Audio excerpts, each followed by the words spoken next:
Congratulations on your purchase of this 1957 Citroen 2CV, the 2CV, pardon my French. This is your new car. Now, I don't have a written manual for it. I wanted to pass on everything that I've learned about this car. Has suicide doors in the front. To get in, there would be a lock cylinder here. You could install one, slip it in there if you like. I've never had one. You just push this down, and this door seals pretty tight due to a really good rubber seal here. So you might need to push in just a little bit. Now, let's talk about the windows. In that, the bottom half folds up. Now, don't just push on the glass. There's a small release right here that must be pressed, and that releases the glass, which fits in there pretty well. I've always tried to keep everything pretty tight on this car.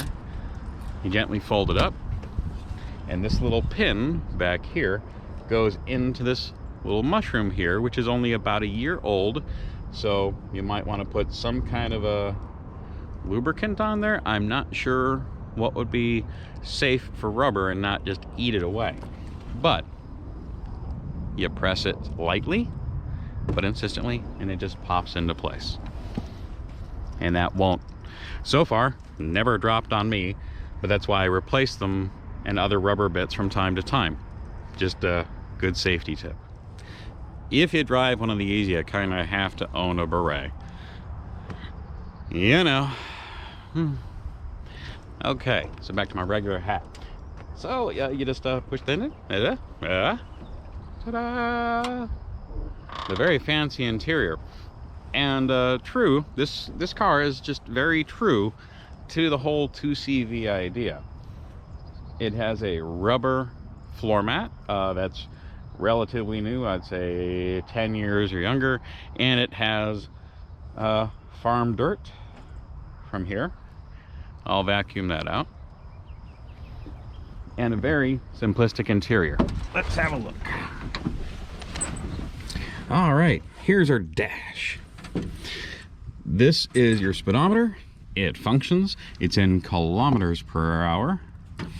And there are shift points painted on here at the Jaeger factory, if I'm pronouncing that correctly, that are not correct for that engine. The engine in this is bigger than this speedometer was painted for with those red shift points. The kilometers per hour is still as accurate as this would be. But you just listen to the engine. It'll tell you when to shift. When it's not making any more power in your gear, you shift to the next one. Now, the wipers in this car are driven off of the speedometer. This knob here demonstrates that you can drive them manually. Just moving the there you go, moving the knob back and forth. And that engages it and disengages the drive for it. When it's engaged and you're driving and it's raining, the faster you go, the faster your wipers go, as is often needed. Now, air conditioning for this car is provided by a vent that runs across the bottom of the windshield here. This knob opens it, that's all the way as I have it, and then closed, and then it seals pretty darn tight. I haven't had water blow in through there. I've driven this in the rain. The top, on the other hand, I Scotch guarded it with like 6. It's not Scotch guard. It's the product recommended for Hearts tops, which Mercedes uses. So I have coated it with 6 coats of that, a full can of the product. So it should be much more watertight than I've ever had it before. Here's the other window. It opens and latches in the same way. Here's your latch to get in and out of that. Now, for your dashboard controls, this is the starter pull cable. That's the way this engine used to be started when it was a tiny engine. Now it's the massive 602, so this is now just decorative and quite lovely. So that's not used anymore. To make the engine start, there is a button hidden down here just above your steering shaft. So when you want to start the engine, you pull the choke knob lightly back to here, turn your key to ready to go, make sure that you are in neutral, and no matter what, even if you've done this back and forth and everything, because this could be fatal, you still push the clutch in to the floor, then press the button and ready on the throttle if necessary. You'll see that the choke knob will move itself in. The car will pull that in, giving you just ideal starting conditions. Just like that. And you know, it pulled in as the car deemed necessary. This engine is wonderfully designed and has been supremely maintained by everybody before me, and I've tried to carry on that tradition. I'm going to shut it off now, and we'll just let it. It's been up here cooling for several hours. It's been cooling in several hours in 39-degree temperatures, so yeah, this one just always starts right up. And as part of your orientation, the way this engine starts, I found it's gonna start in like the first 2 revolutions of the engine. So when you push the starter button, it's gonna go ka-chugga-ga-boom, and it starts. If it hasn't started by then, don't keep cranking the engine, because it's not gonna start. Whatever fuel situation that you've set up is not acceptable for it. So stop trying and then try again. Give it just a sec and crank again. I've never had it fail to start. What I may need to do on really stubborn days, it was 5 degrees Fahrenheit one day, is I had to reset the choke, just pull it back up again and crank it again. And the only change was to push the throttle down as it was cranking, and it took about 3 to 4 revolutions. So I've had just the best luck. I don't think it's luck. I think it's really good design and good maintenance by everybody involved before me. So this little lever here adjusts airflow. This knob here adjusts your headlights up and down. The suspension in this is very bouncy, so if you load it down with a bunch of stuff in the back, the body is going to tilt down. So you'll need to tilt your headlights in one direction or another, and doing that moves the bar up front up and down, adjusting the headlights up and down until you adjust them back. You still have your, over here on the right stalk, you have off, one setting and the other setting. They're labeled R and V and O or 0. I don't speak French, so I just know that's go and go more as far as electricity goes. This is the signal switch. So with electricity on, you go left, and the lone turn signal up there on the pillar, you might not see it well because we're in noon sunlight here in Texas. Nope, there you go, you can see it. And these signal lenses, as far as I know, are original. They show like about 67 years worth of wear, but they still show a colored light through them. I've checked the bulbs and they flash. So we'll go back in here and switch them to the other side, and that lights up. The signal going like that to the right will illuminate the signal that's right there on the outside. Okay. So, shifting the 2CV. Shifting your 2CV. The pedal layout is the same that I've always encountered. Clutch is this tiny pedal to the left of the steering shaft here. brakes, not power, but hydraulic drum brakes are right here. And they're very short throw. So that means this pedal does not move far at all. There's almost no free play to it. So that means as you begin pressing on it, it doesn't take a lot of pressure. Shifting the 2CV. The pattern is printed right here on the dash. Now, the shift lever throws many people off because when you look at it, well, it goes directly into the dash, straight ahead. The motion allowed for it is to tip it left and right around its long axis like this, but then you can also move it in and out of the dash, and you can tilt it over and then shove it forwards. You can tilt it left and shove it forwards. It seems like this would be crazy. How could you do it? Here's the trick. Ignore everything you've just learned. If you can shift a floor shifter, you can shift this. The trick is ignore everything that you've just learned. Allow your hand to operate the gear shift just like any other shifter. Except in this case, first gear is not up and to the left. In this case, first gear is down and to the left. Okay, so we start out. Okay, that's neutral. And look, I'm just moving my hand left and right like you would on the old manual shifter. Left and right, that's all. Nothing special. I'm not twisting nothing. Left and right. Now, we're going to go back and to the left towards our knee. This would be second gear in an old Beetle.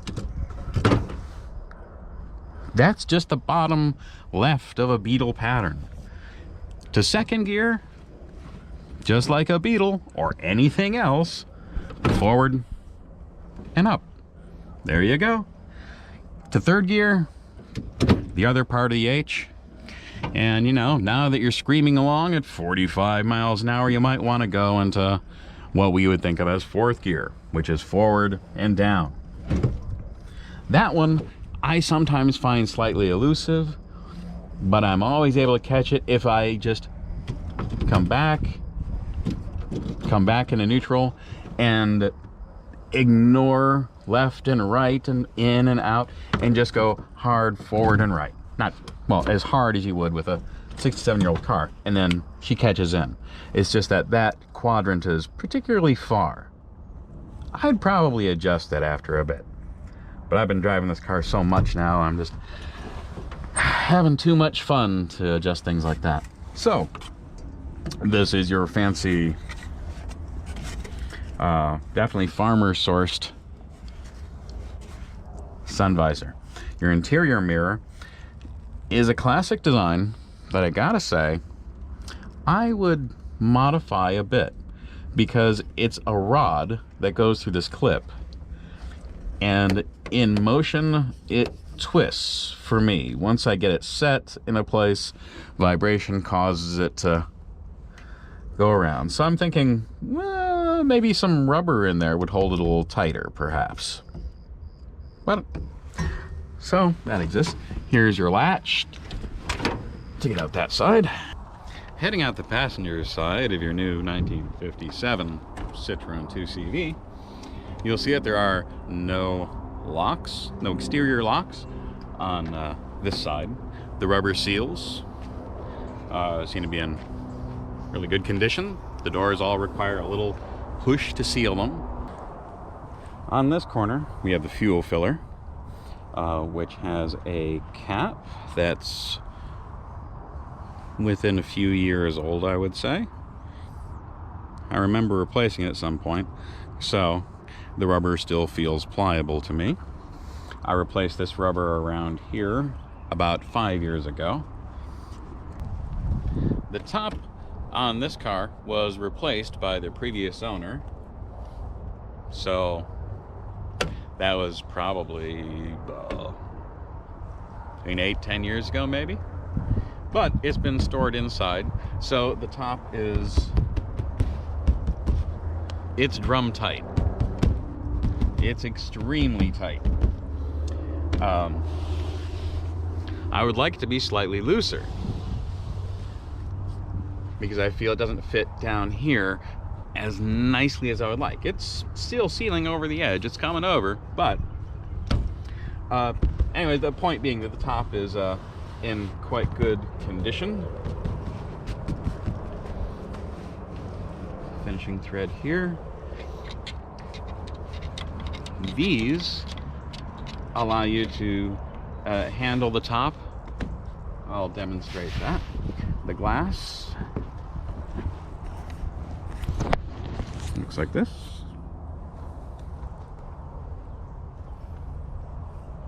And all the glass for this car is flat.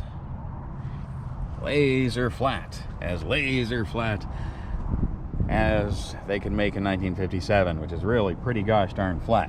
So I believe that means that if you needed to replace any glass, it would be quite simple to draw a pattern and get it made. And safety glass for whatever window, but there's no fancy curves like a Barracuda. I find that comforting. So the top back here, go away. Okay, there's dust.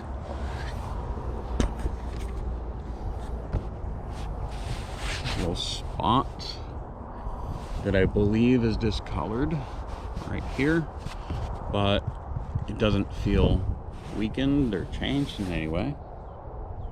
Okay.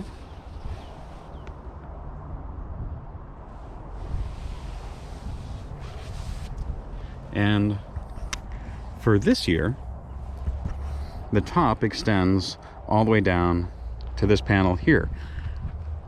To get to the trunk, this metal hook goes under a catch here.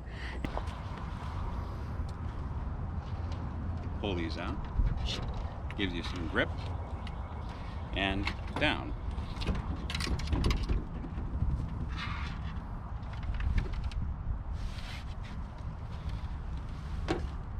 You reach up, glass comes up, so you can fit an accessory trunk and a shorter roof. I happen to have both, and the top is red leather. It's gorgeous. Wait, I don't think it's leather, probably leather red. Anyways, if you're interested, let me know. And you have your spare. This shows the clever and lovely construction of the vehicle. So, comes with a full-size spare.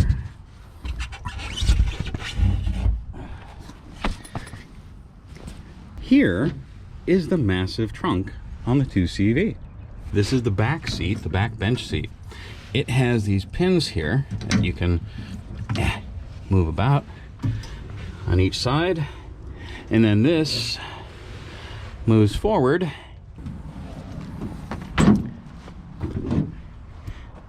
and walk it out.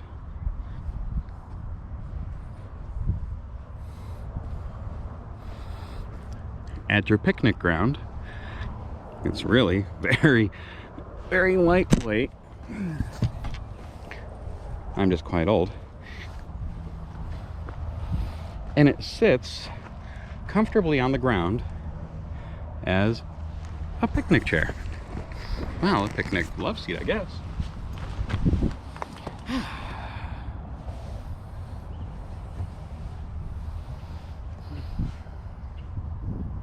Here at the front of the 2CV, you'll see something else very cool. A crank hole. Yes, you can crank start all 2CVs from the get-go. It's just, it's good design. It's another case of, well, we can. It doesn't really cost anything additional to make it that way, so they did.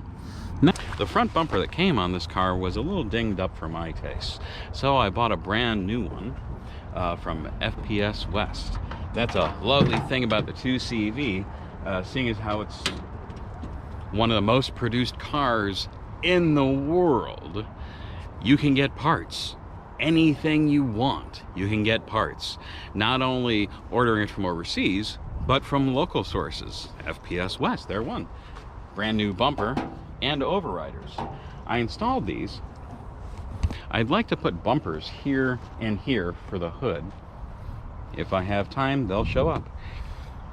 But putting this in place and having it nice and straight and level with the new frame that the car has underneath the body,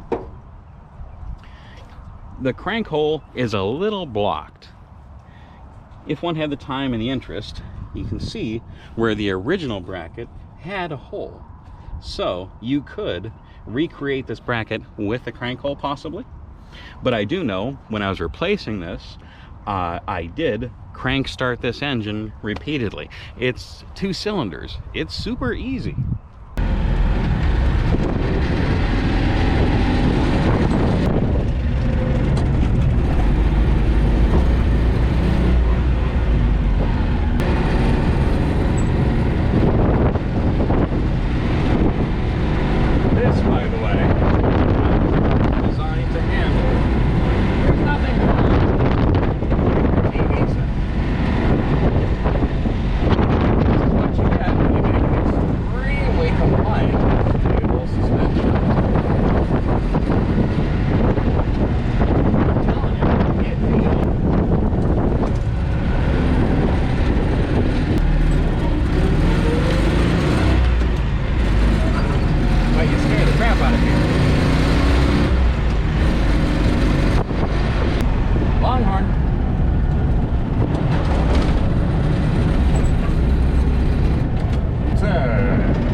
Ghost riding the whip.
Let's have a look at the engine. It's a real simple knob to turn. You can see the little tongue in here either going to be blocked, keep from coming up, or not. Lift it around, lift it up. Now, here's something to be careful of. you need to know. When it goes up, it locks in place. This is your rod that locks in place. If you just try to grab the hood and pull, it gets damaged. Almost all these have been yanked down by an over-enthusiastic person who didn't know. To bring it down, you must push this button. And to do that safely, I like to lift up gently on the hood while pushing that in. So just to make that last as long as possible, you can see that in 60 years, it's worn a little bit on the metal. So I just try to keep that from happening. And then once that's down, you can let the hood down. And in the interest of preserving this hood, these hoods, by the way, these ripple hoods are very sought after. So take care of it. And that means when you bring it down by hand, don't drop it, and then lock it in place. Because if this flies up and gets damaged, woe is you. A little side fact about these is that it doesn't have your standard types of hinges throughout the car. Those are too complicated. They use a sliding piano hinge design. Some other manufacturers have used this also. It's very rugged, easily fixed and bashed back into shape if necessary. The way it works is that where you want to hinge between the hood and the body, this long channel, the hood goes this way, it curls up and around, and then the mating piece from the car comes over and curls under it this way. So they interlock. Okay? So they interlock. So if you wanted to, you can remove the hood from this car by unlocking it from there, bringing it up part way, and just walking it off to the side. Likewise, the doors. They work exactly the same way. These are just big sliding hinges.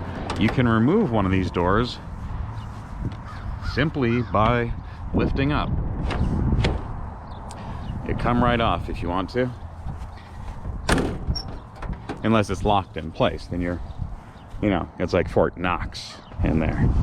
So, let's get back to the engine. Your 2CV engine. From the factory, this car had an engine of about 425 cc, I believe. What I know is that now it has the engine from the later 2CV, commonly called a 602 because it's displaces 602 cubic centimeters. That designation is stamped into the engine here. There's an engine tag in there.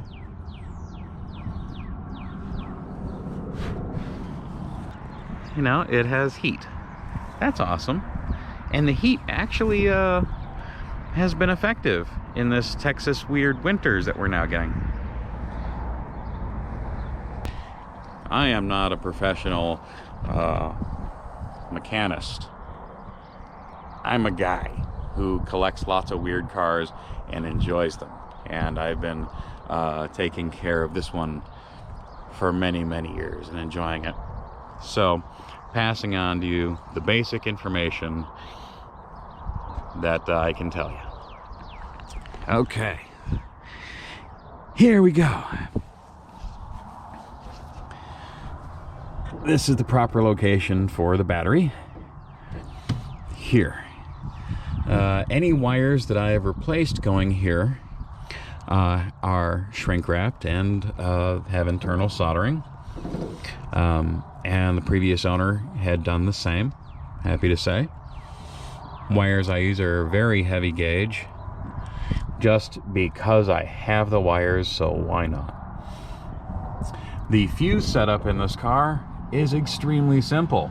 If you think a fuse might be blown, well, there are 4.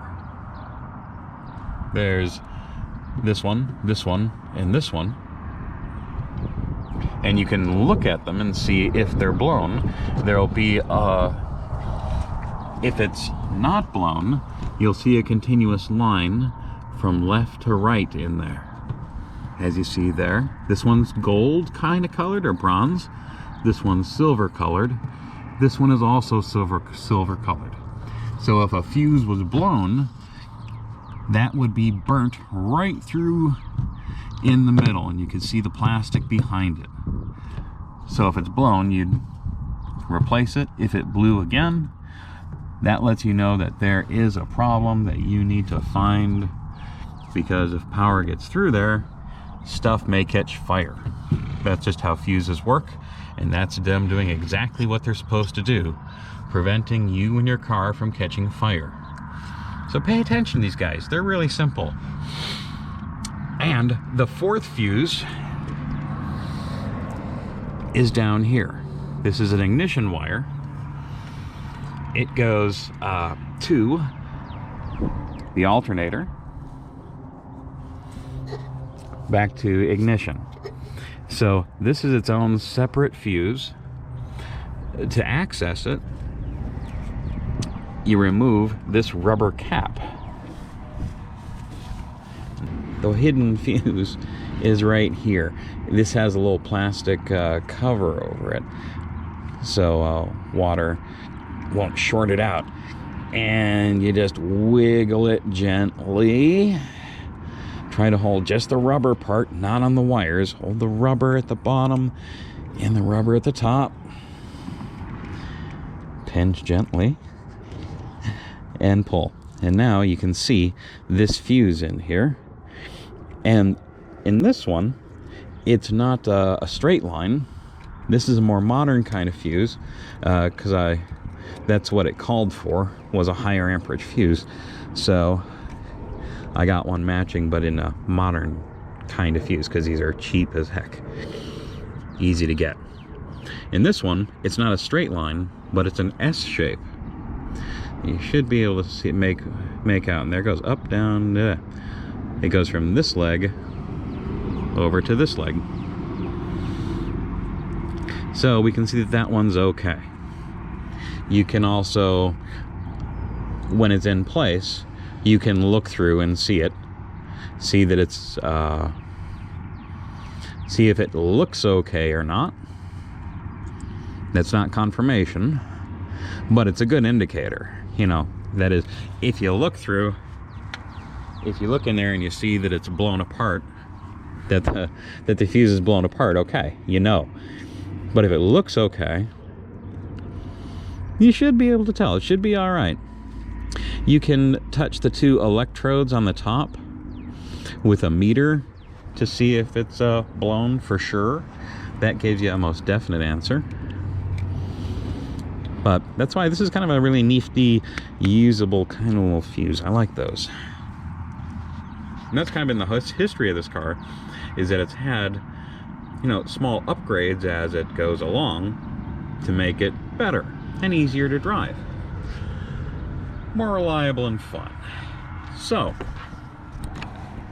continuing on our tour, brakes in the car are hydraulic. This is your hydraulic brake cylinder here. So brake fluid goes in here. This is your air cleaner, accessible by loosening the nut here. You have a coil here. Your spark plug wire for the left side. Yes, there's one over here. Goes down to your cylinder, left cylinder here. On the other spark plug wire, the right one, comes out this side. Curves around and goes down to the right cylinder. Very simple. There's just a right and a left. That's all there is to it. Okay, there's another engine tag down there. Now, here's the starter right here. So if you ever wanted to work on the starter, it's right there exposed on the top of the engine. Well, just behind the engine, you know, towards the back of the car. Here's the flywheel. Here's where the gear engages to spin the engine to make it start. Intake, carburetor, and all of its assorted linkages if you wanted to change anything. Like here, we can step back the idle a little bit. Sometimes I feel it runs a little fast. The idle does. So, ta-da! Just turn that right there. Nice. Okay. This is your oil fill tube, and it works like this. Now it's open. This rubber seems to be in good shape. The oil on the cap is clear. Important safety tip, Ray. Do not run the engine with this open and unlatched, because this is a boxer engine. That means that the pistons, there's one here and one here, they fly outwards at the same time, and then they come back towards each other. Now, the implication there is that the volume of air that's in the middle of the engine where everything is sealed off, that amount of air has to fill the space where those pistons are rushing out of. So there's a bit of a vacuum, and then the pistons turn around and head back towards the middle, and all of a sudden there's a big pressure towards everywhere because they're smashing inwards. So if this is open, you are going to get a very impressive display like a steam locomotive. It's gonna go poofa, poofa, poofa, poofa, blowing out huge clouds of vaporized oil. And that's unpleasant and will take you a while to clean off the engine and the fenders and the bodywork. So when you have checked the oil and added some, close that, move the bail over, and strap it down. Trust me on this. The dipstick is located just down to the right here. This little black mushroom here.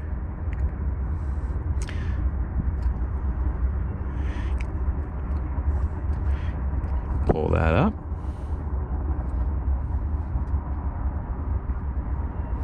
And might clean it off and then dip it again.